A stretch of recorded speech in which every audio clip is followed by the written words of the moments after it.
पेसेंटଙ୍କର କ'ଣ ହେଇଥିଲା କ'ଣ? ତାଙ୍କର ୟୁରିନ୍ କ୍ୟାଥେଟର ଚେଞ୍ଜ କରିବାର ଥିଲା ଆମରି ହସ୍ପିଟାଲରେ। ଯେତେବେଳେ ବି ଆମେ ଫୋନ୍ କଲୁ ଲୋକାଲ ambulance.com ସେ ଖୁବ୍ ସୁନ୍ଦର ଆମର କଥାକୁ ଜଲ୍ଦି ରିସିଭ୍ କରିଥିଲେ ଆଉ ଆମକୁ ସାଙ୍ଗେ ସାଙ୍ଗେ ଆମକୁ ଆମ ପାଖକୁ ଗାଡ଼ି ବି ପଠାଇଥିଲେ। ଆଉ ତାଙ୍କର ଫ୍ୟାସିଲିଟିଜ୍ ବହୁତ ଭଲ ଅଛି, ଯାହା ହଉ ତୁରନ୍ତ ଆସିକି ଗାଡ଼ି ପହଞ୍ଚିଥିଲା ଏବଂ ସାଙ୍ଗରେ ଆସିଥିବା ତାଙ୍କର ପର୍ସନ୍ ମାନେ ବି ବହୁତ ହେଲ୍ପଫୁଲ୍ ଥିଲେ।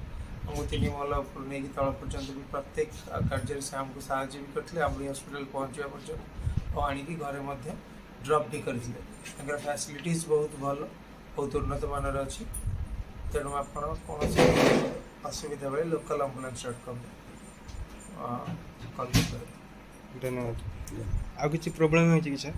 ନାଇଁ, ଆଉ କିଛି ପ୍ରୋବ୍ଲେମ୍ ନାହିଁ। ଯେଉଁମାନେ ବି ଆସିଥିଲେ ସେମାନେ ବହୁତ ଭଲ କୋଅପରେଟିଭ୍ ଥିଲେ।